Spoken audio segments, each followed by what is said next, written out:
캐나다 토론토에 기반을 두고 활동하고 있는 사진 작가이자 또 포토샵 예술가 만이라고 하는 사람이 있습니다. 이 사람은 어떤 작품으로 유명하냐면 어떤 동물이나 어떤 자연을 아주 이렇게 이 도심이나 또는 거대한 건물들 가운데서 같이 이렇게 접목시킨 그런 작품들로 유명합니다. 요즘 TV 광고에도 보면 아주 거대한 어떤 짐승들이 막 이렇게 보여지는 그런 모습들이 있지 않습니까? 뭐 이런 모습들일 것입니다. 사람의 모습이 아주 작아 보이죠. 그리고 우리가 평소에 아는 그런 동물들의 크기가 아닙니다. 아주 상상할 수 없을 정도로 큰 동물처럼. 그래서 마치 그 앞에 내가 있다면 그 크기와 그 모습에 압도될 정도로 그런 어떤 그 모습으로 이 작품을 많이 만들고 있습니다. TV 광고에도 여러분 이와 비슷한 광고들 보신 적이 있으시죠? 때때로 우리는 그런 모습들 앞에서 경외감을 느끼기까지 합니다. 그 자연이나 또는 어떤 생물들이나 경관들을 보면서 경탄에 맞지 않는 그런 모습들 우리가 볼 수 있지 않습니까? 사람들은 이렇게 자연에 만들어진 해와 달이나 나무나 그것들이 너무 경이롭고 놀라워서 경외감을 가진 채 그것을 마치 신인 양 섬기기까지 합니다. 얼마나 그것이 놀라우면 그렇게 하겠습니까? 이 경외한다라고 하는 그 말은 그래서 사실은 이 공경하고 존경한다 이런 두려워한다 이런 의미가 있습니다. 공경하고 존경하고 두려워한다. 그 앞에 그 대상 앞에 서면 저절로 이 공경 존경 두려움이 이 마음에 생기게 되는 것들을 이야기하는 것이죠. 그런데 여러분 이것은 단지 그냥 어떤 자연이나 우리가 살아가는 삶의 어떤 모습들에게만 이렇게 경험되어지는 것은 아닙니다. 사실은 이 경외한다라고 하는 것은 우리의 신앙생활과 뗄래야 뗄 수 없는 정말 밀접한 이 관계를 가진 말이라고 할 수 있습니다. 왜 그러냐면 여러분 하나님에 대한 경외심, 그 하나님이 어떤 분이신가에 대한 깨달음, 그 하나님에 대한 만남, 그 하나님과 만나게 될 때 우리에게는 저절로 그 하나님의 거룩하심과 그 하나님의 놀라우심 앞에 경외감을 가질 수밖에 없다고 하는 것입니다. 그리고 이 하나님에 대한 경외심은 하나님께 대한 마땅한 어떤 신앙의 행위로 믿음으로 이렇게 연결되어진다라고 하는 것입니다. 하나님의 그 거룩하심과 하나님의 놀라움을 성경을 보면 만났던 사람들이 있습니다. 그것을 환상으로든지 삶을 통해서 정말 그 영이신 하나님을 경험하고 만났던 사람들, 그 사람들은 이처럼 하나님 앞에 경외감을 가지고 하나님 앞에 설 수밖에 없었어요. 여러분 그 중에 대표적인 사람이 이사야라고 할 수 있겠죠. 이사야 6장에 보면 이 이사야가 아주 역사적으로 그가 하나님에 대해 경험했던 것들을 우리에게 말씀해 주고 있는데요. 우시아 왕이 죽던 해에 내가 본즉 그가 하나님에 대한 환상을 본 거예요. 뭐냐면 높이 들린 보좌, 공중에 하나님이 앉으신 보좌가 하늘 공중에 떠 있는 거예요. 그것이 얼마나 놀랍고 신비로운 광경인지 그가 알 수가 없었어요. 다 표현할 수가 없었어요. 그 보좌 주위에 서랍들이라고 표현한 천사들이 6날개를 가진 천사들이 2날개로는 눈을 가리고 2날개로는 발을 가리고 2날개로는 하늘을 날면서 선포하는 거예요. 찬양하는 거예요.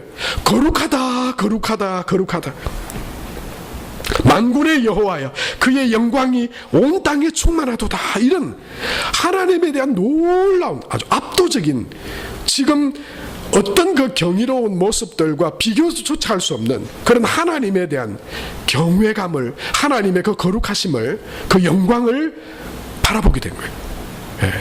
그러자 이사야는 어떻게 되어버린다면요, 그 하나님 앞에 너무나도 그 거룩함과 하나님의 영광이 말로도 할 수 없는 그런 충격이어서 그는 이렇게 고백했어요. 화로다 나여 망하게 되었도다. 나는 입술이 부정한 사람이요 나는 입술이 부정한 백성 중에 거주하면서 만군의 여호와이신 왕을 배웠습니다. 그렇게 말합니다. 여러분, 그 크고 놀라우신 하나님 앞에 그가 탁 서게 되자 그는 말할 수 없는 경외감, 두려움과 공경심을 가지고 그 추함과 연약함을 보고 하나님 앞에 경배할 수밖에 없었다라고 하는 것이죠. 여러분, 이것은 또한 성경에 보면 모세가 그 호렙산에서 만난 하나님, 그리고 모세와 이스라엘 백성 중에 거하신 그 회막에 충만했던 영광, 거기에도 똑같은 이런 하나님에 대한 경외심을 우리가 볼 수 있어요. 특별히 모세는 호렙산에서 하나님께서 모세를 부르실 때 모세에게 뭐라고 말씀합니까? 출애굽기 3장 5절에 보면 이렇게 말씀하죠. 하나님이 이르시되 이리로 가까이 오지 말라. 네가 선 곳은 거룩한 땅이니 내 발에서 신을 벗어라. 그렇게 말해요. 내 발에서 신을 벗어라. 거룩하신 하나님께서 그를 부르실 때 네가 선 땅은 거룩한 땅이다. 하나님께서 임재하신 그것을 말씀하는 거죠. 뿐만 아니고요, 모세를 이어서 이스라엘 백성을 가나안으로 함께 그 하나님이 약속하신 땅으로 가게 되었던 여호수아에게도 동일한 말씀을 하셨어요. 하나님이 그에게 나타나셔서 그에게 말씀하시는데 뭐라고 말씀합니까? 여호수아 5장 15절에도 보면 여호와의 군대 대장이 여호수아에게 이르되 내 발에서 신을 벗어라. 네 선 곳은 거룩하니라 하니 여호수아가 그대로 행하니라. 그렇게 말하고 있어요. 여러분, 여기서 동일하게 말씀하는 게 뭡니까? 하나님의 임재, 하나님의 거룩하심, 하나님 앞에 우리가 서게 될 때 우리는 하나님 앞에 경외감을 가지고 신을 벗고 하나님 앞에 경배할 수밖에 없는 그런 하나님에 대한 경외감을 가질 수밖에 없다라고 하는 것을 말씀하고 있죠. 여러분, 그렇습니다. 하나님을 우리가 믿고 하나님을 예배하고 하나님을 경외한다라고 하는 것은 하나님 앞에 하나님을 향한 존경과 공경과 또한 두려움을 가지고 하나님 앞에 선다라고 하는 것입니다. 신을 벗는다라고 하는 것이에요. 신을 신는다라고 하는 게 뭡니까? 여러분, 인류 역사에 신발이 발에 신기워짐으로써 인간이 얼마나 교만해졌는지 알 수가 없어요. 자기가 원하는 것은 다 다리고 다 디디고 다닐 수 있다라고 하는, 여러분, 신발이 의미하는 게 그거잖아요. 하나님 뭐라고 말씀합니까? 네 신을 벗어라 말씀하시는 것이죠. 예수님은 여러분, 우리가 마땅히 경외하고 마땅히 두려워하고 마땅히 공경해야 될 분이 누구신지에 대해서 예수님은 누가복음 12장 5절에 이렇게 말씀하고 계세요. 현대인의 성경으로 번역이 이렇게 되어 있는데요, 우리 같이 한번 읽겠습니다. 시작. 너희가 정말 두려워해야 할 분을 내가 보이겠다. 그분은 몸을 죽인 후에 영혼을 지옥에 던져넣는 권능을 가진 하나님이시다. 내가 참으로 너희에게 말하지만 그분을 두려워하라. 그러니까 여러분, 세상 사람들은 건강을 두려워하죠. 돈을 두려워합니다. 사람을 두려워하죠. 실패를 두려워합니다. 그러나 여러분, 그것도 두렵고 참 사람을 힘들게 하는 일이지만, 그러나 우리가 정말 두려워해야 될 대상이 누구냐? 정말 두려움으로 경외심을 가지고 하나님 앞에 섬겨야 될 대상이 누구냐? 그분은 바로 하나님이세요. 능히 몸을 죽인 후에 영혼을 지옥에 던져넣는 권능을 가지신 하나님, 여러분, 그분이 바로 우리가 예배하는 대상이고 또한 우리가 믿는 믿음의 대상인 것입니다. 베드로전서 1장 17절에 하나님은 우리에게 이렇게 말씀하세요. 각 사람이 행한 대로 공정하게 심판하시는 분을 아버지라고 부른다면 여러분은 이 세상에서 나그네 생활을 하는 동안 두려운 마음으로 살아가십시오. 사랑하는 성도 여러분, 이 시간 하나님 앞에 예배하러 나온 저와 여러분에게 하나님에 대한 두려움이 있습니까? 하나님에 대한 공경과 경외감을 가지고 지금 이 예배 자리에 있으십니까? 이 예배는 하나님을 만나는 시간입니다. 그 하나님 앞에 서는 시간입니다. 여러분, 불평하고 원망하고 하나님 앞에 뭘 구하기 전에 내가 지금 하나님 앞에 서 있는데 그 하나님이 나를 지금 어떤 모습으로 바라보실까? 여러분, 하나님을 경외하는 그런 마음으로 하나님을 예배하는 저와 여러분이 될 수 있게 되기 바랍니다. 그것이 없다면 우리의 예배는 온전한 예배가 될 수 없어요. 하나님에 대한 경외감이 없다면, 하나님에 대한 두려움이 없다면, 하나님에 대한 공경하는 마음이 없다면 온전한 예배가 될 수 없는 것이죠. 여러분, 그렇다면 경외한다라고 말했는데요, 이 경외감의 반대는 뭘까요? 하나님을 경외함, 그것의 반대, 성경에 여러분 이런 단어가 있습니다. 만홀히 여기다 라고 하는 말이 있죠. 여러분, 우리가 마땅히 공경하고 존경하고 예배해야 될 분을, 두려워해야 될 분을 두려워하고 공경함으로 조심합니다. 그리고 존경해야 되므로 그 말씀을 따릅니다. 그런데 만약에 경외하지 않는다 말한다면 어떤 모습일까요? 무시죠. 업신여기는 것입니다. 두려워하지 않습니다. 하나님의 말씀을 존중하지 않습니다. 그게 경외감의 반대. 여러분, 하나님에 대한 두려움 마음이 없이, 경외감 없이 살아가는 삶이 바로 하나님을 만홀히 여기는 삶입니다. 거기에서는 하나님을 경외하는 자에게 주시는 은혜와 약속의 축복들이 없습니다. 하나님에 대해 의식하지도 않으니 두려워하지도 않고 자기 마음대로 합니다. 하나님 앞에서는 우리 다 신을 벗어야 돼요. 하나님, 저는 무능한 자입니다. 제가 할 수 있는 일이 없습니다. 하나님의 은혜가 아니면 살아갈 수 없습니다. 그런 마음으로 우리가 신을 벗어야 되는데, 여러분, 하나님을 무시하면 어떻게 됩니까? 신발 신고 다 그냥 돌아다니는 거죠. 내가 아마 그냥 내가 내 인생 내 마음대로 다 할 수 있는 줄로 생각하고 신을 벗지 않습니다. 신 신고 돌아다닙니다. 내가 마음대로 내 하고 싶은 대로 하려고 하죠. 여러분, 오늘 성경에 보면, 우리가 읽은 이 성경에 이 두 부류의 사람이 나타납니다. 그 첫 번째는 뭐냐면, 이렇게 하나님을 경외하지 않는, 하나님을 만홀히 여기는 그런 신앙의 그 한 부류의 사람들이고, 또 한 부류는 하나님을 경외하는 사람들입니다. 먼저 여러분, 오늘 성경 본문에 나오는 이 인물들 중에 하나님을 경외하지 않는, 하나님을 만홀히 여기는 부류의 사람들이 있다면 그 사람들은 누굴까요? 그 사람들은 바로 요셉의 형들입니다.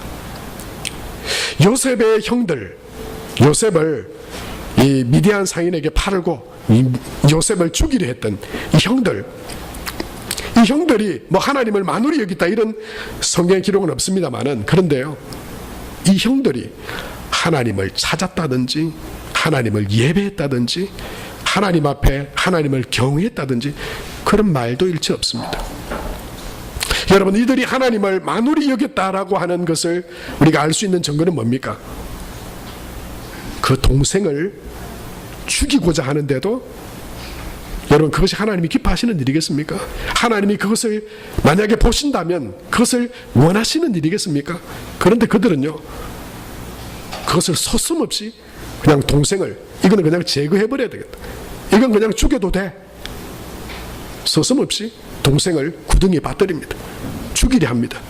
그리고 상인에게 팔아버립니다. 아버지에게는 뭐라 그럽니까? 아버지에게 가서 일말의 양심의 거짓도 느끼지 않는 것, 양심의 가책도 느끼지 않는 것 같아.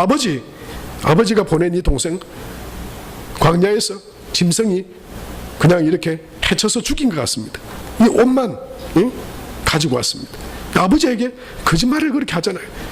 작은 거짓말도 아니잖아요. 동생이 죽었다고 하는 것을, 아버지가 그렇게 사랑하는 또 아들인데 그걸 죽였다고 하는 것을 이야기하면서도 전혀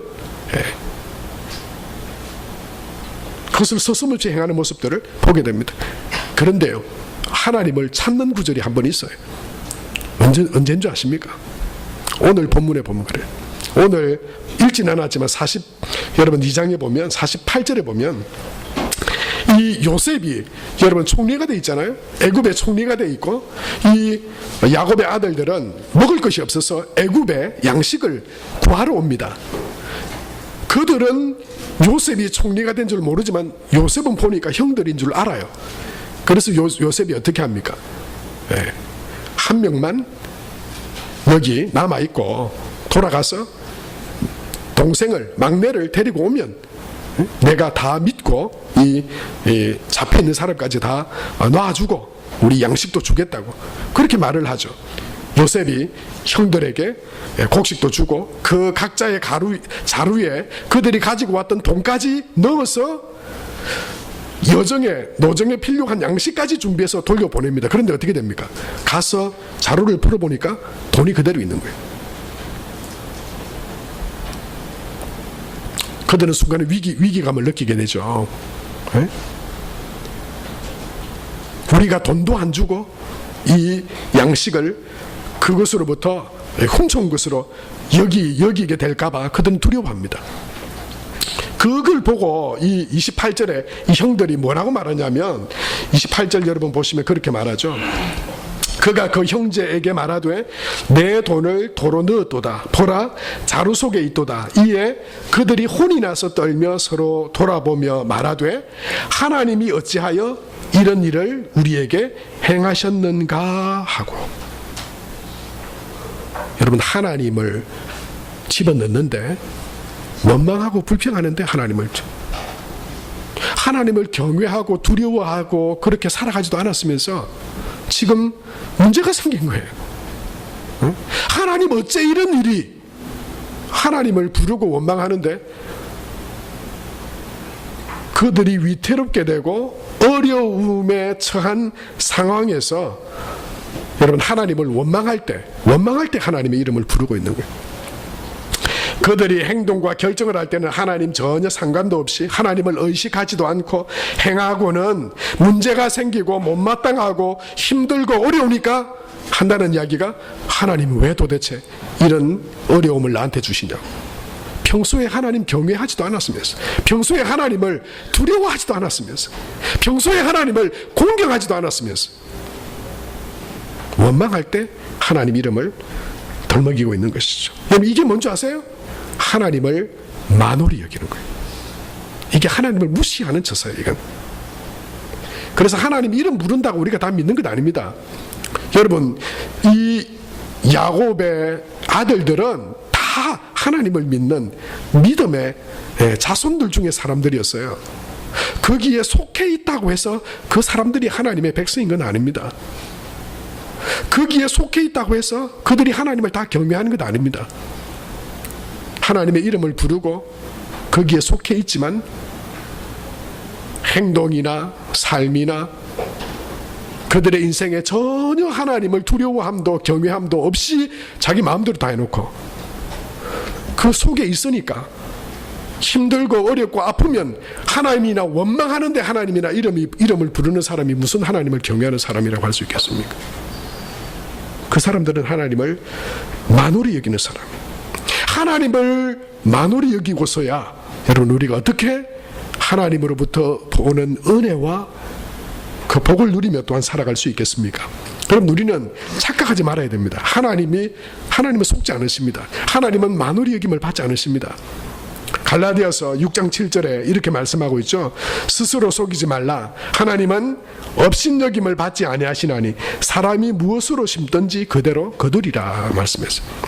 우리가 하나님을 경외함으로 믿음으로 하나님 앞에 심으면 반드시 하나님께서 그 믿음의 경외함에 맞는 열매들을 거두게 하실 줄로 믿습니다.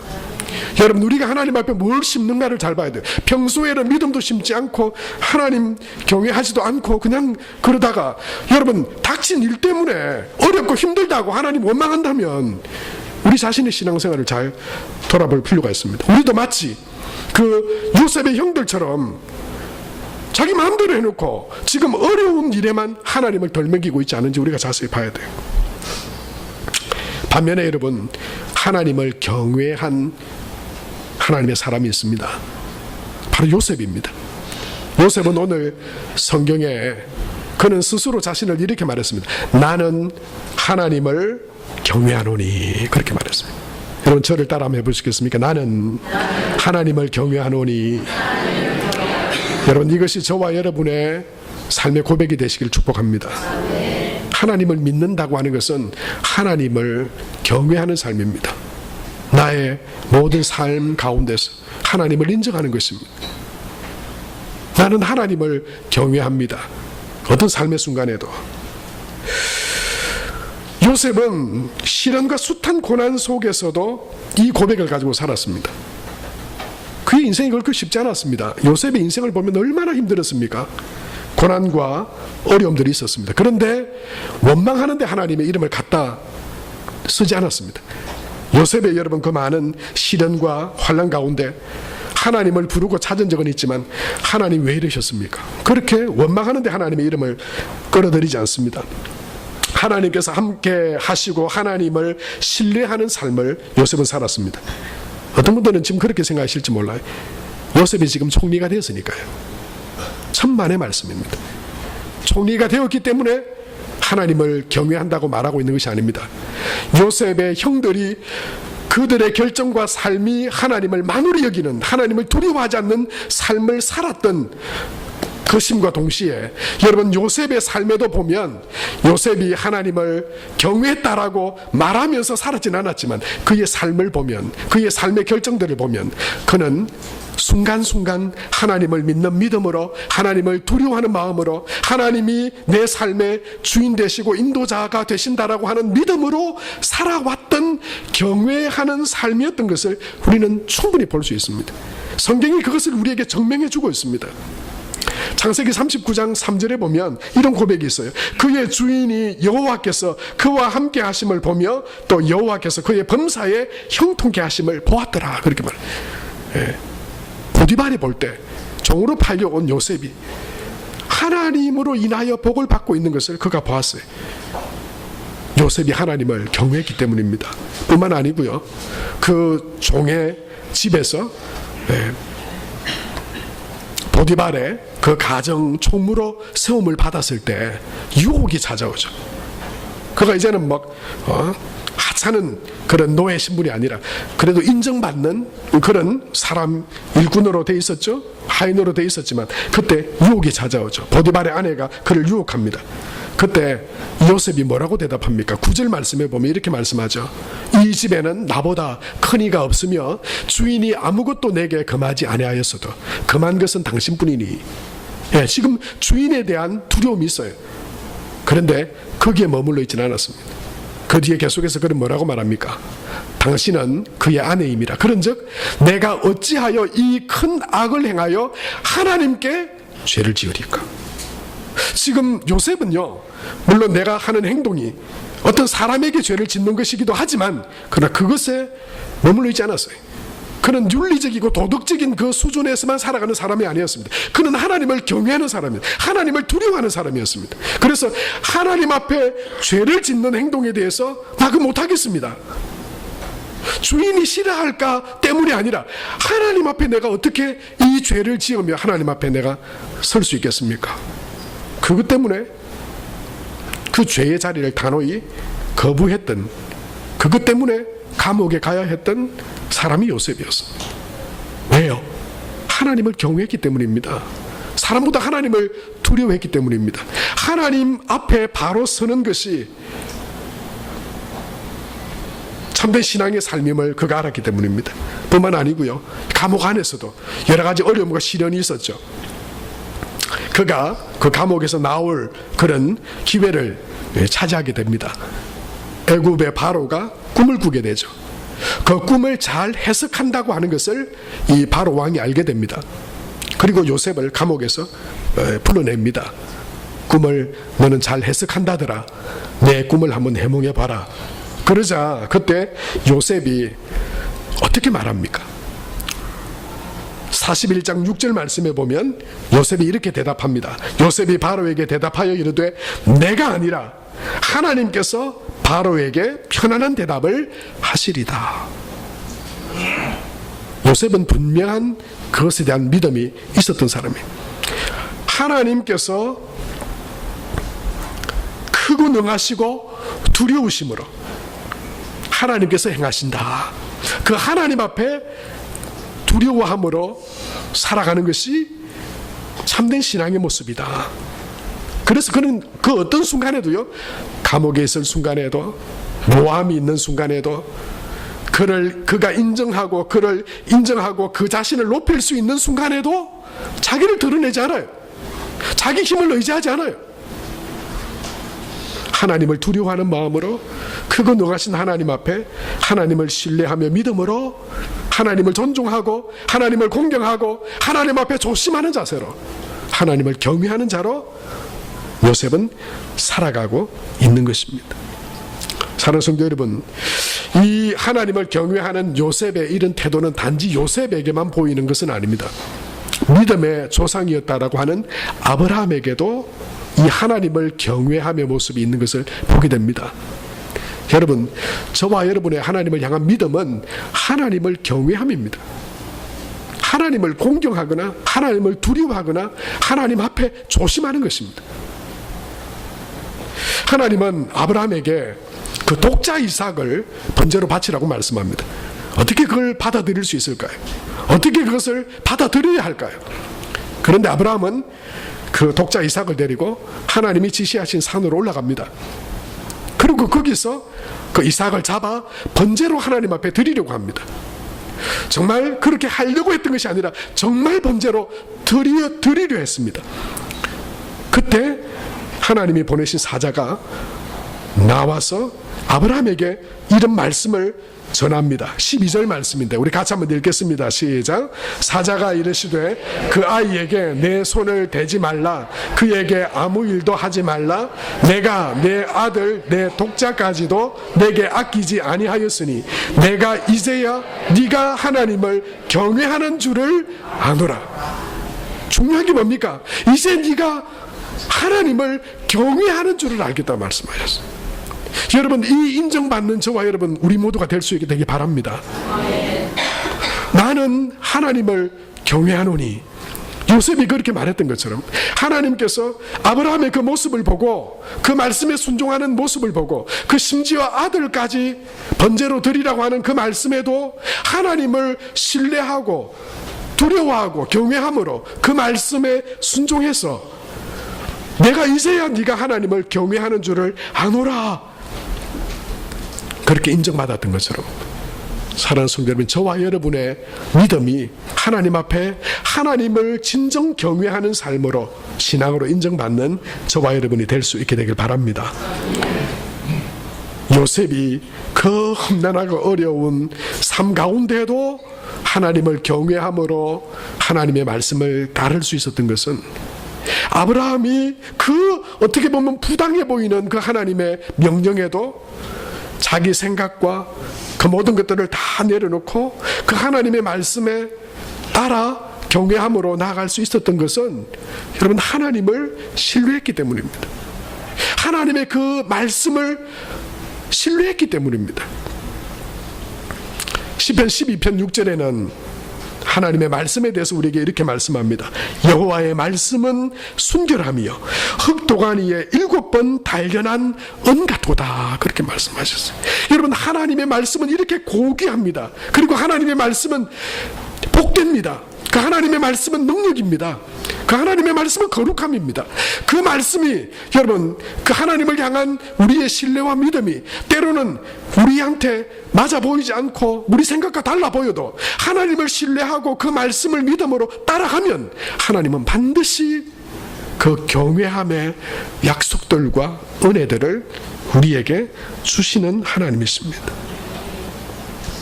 여러분, 하나님에 대한 경외감을 가질 때 하나님의 그 말씀은 우리에게 거룩함이 되고 능력이 되는 것입니다. 하나님 말씀에 대한 경외감이 순종의 삶을 살아가게 합니다. 우리의 감정과 기분과 상황조차도 뛰어넘게 합니다. 여러분, 공경함은, 경외함은 하나님의 말씀과 뜻을 존중하고 따르는 것입니다. 여러분, 그래서 하나님을 경외한다고 하면서도 그 말씀을 따르지 못하고 있는 삶은 온전한 신앙이라고 말할 수 없습니다. 경외한다면 따릅니다. 하나님의 말씀을 신뢰한다면 순종하게 되는 것이죠. 하나님을 경외하는 사람을 하나님은 높이십니다. 하나님은 그런 사람을 통해서 하나님의 긍휼과 은혜를 베푸십니다. 결론적으로 여러분, 오늘 나는 하나님을 경외하노니 이렇게 고백하고 있는 이 요셉을 통해서 하나님을 경외하는 자에게 하나님이 어떻게 하시는가를 우리는 오늘 보게 됩니다. 그 첫 번째는요, 하나님을 경외하는 자, 그에게 하나님은 승리와 성공을 주십니다. 여러분, 이것을 믿으시기 바랍니다. 하나님을 경외하면 하나님이 승리하게 하십니다.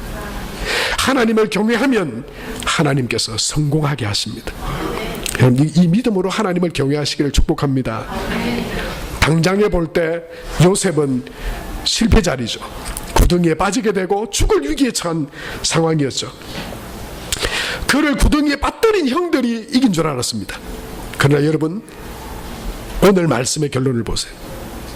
그 순간 분명히 요셉이 실패자요, 그 형들이 죽여 없앴으니 이제 성공했다고 여겼죠. 그러나 하나님은 하나님을 경외하는 믿음이 바로 그것을 바꿨습니다. 하나님을 경외하던 요셉을 하나님은 성공하게 하셨습니다.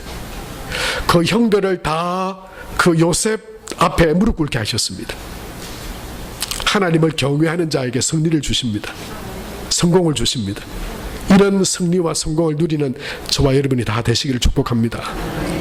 잠언 22장 4절에 겸손과 여호와를 경외함의 보상은 재물과 영생과 영광과 생명이다 말씀하셨습니다.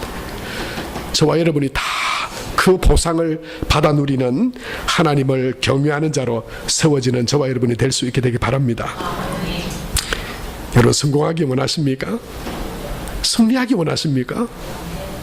하나님을 경외하십시오.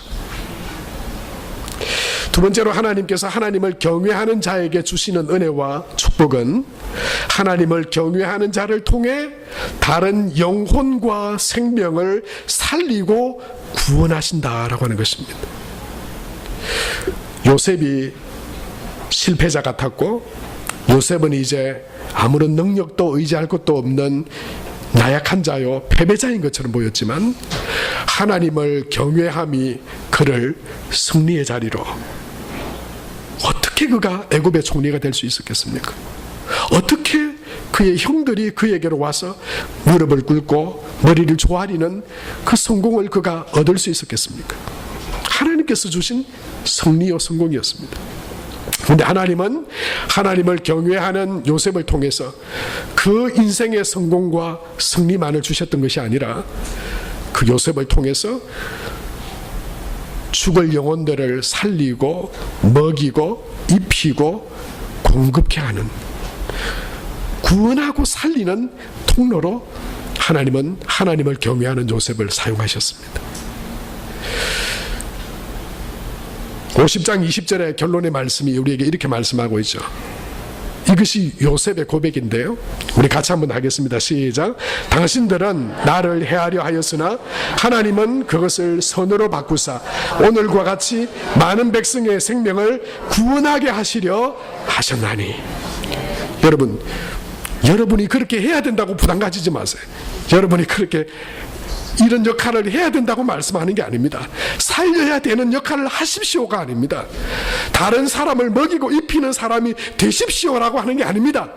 저와 여러분이 하나님을 경외하면 하나님은 우리를 승리하게 하시고 성공하게 하실 뿐만 아니라 하나님을 경외하는 저와 여러분을 통해 하나님을 알지 못하고 줄이고 헐벗고 죽어가는 영혼들, 구원받지 못한 영혼들을 살리게 하시고 구원하게 하시고 먹이시는 통로로 하나님은 우리를 사용해 가실 줄로 믿습니다.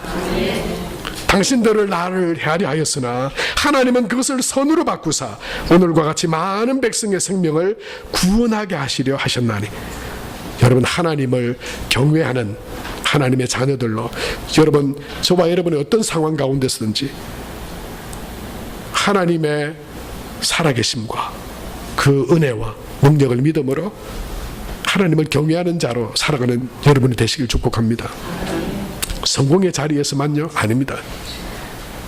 실패의 자리에서도, 나약하고 힘든 가운데서도, 여전히 그곳 가운데서도 하나님의 선하심과 하나님의 살아계심과 하나님을 경외함의 그 승리와 성공과 복됨을 하나님께서 이루어 가시리라고 하는 믿음으로, 여러분 그 복된 믿음의 자리, 하나님을 경외하는 하나님의 백성들로 살아가는 저와 여러분 우리 모두가 될 수 있게 되길 바랍니다.